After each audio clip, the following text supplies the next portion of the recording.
Sanibona, nginibelele ngiphinde nginamukele kwiNyanda TV umqalo we-channel. Sacela wenze okulungelayo ucofa ibhathini elibhalwe ukuthi subscribe ukuzwa ngokuqala ukuthola amavidiyo e-channel iNyanda TV. Baphethe nginiphathele iy'ndaba ezishube kakhulu. Uwelile intombi yakwamchunu isitalabhe uKing Zoso insizwa idume kakhulu khona la ku-YouTube ngokupromotha iy'ndaba okanye ngokuletha iy'ndaba ezikamaskandi, one-page okanye one-YouTube channel ephambili ukwadlula wonke apromotha izindaba zikamaskandi. Bafowethu, uZoso siyamazi ukuthi insizwa eyintatheli esithathe ubuntatheli yabubeka phambili thina sabantu abamnyama. Iyona nsizwa thina esisakhanda ama-channel asasemasha esibukela kuyo ukuthi uma upromotha iy'ndaba kuzomele ungalithathi isayidi lomuntu thizeni, athathe womabili amasayidi, ungayi ngancane.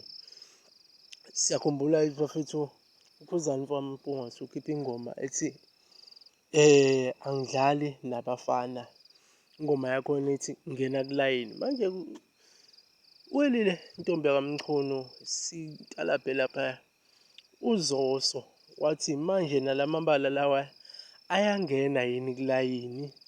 Nakhu la ebhalele ukuthi woza uzongibona ngibuyile, mawuthi uyafika ngathi nguwe ubuya, hhayi nina niyalusa eGoli, noma ngabe unebala ekhanda ngena kulayini. Bafowethu, i-trend ngampela kaKhuzani isithande ukubhebhethisa ukubhebhethekisa isimo ekutalabheni kwabantu. Bathi ngena kulayini,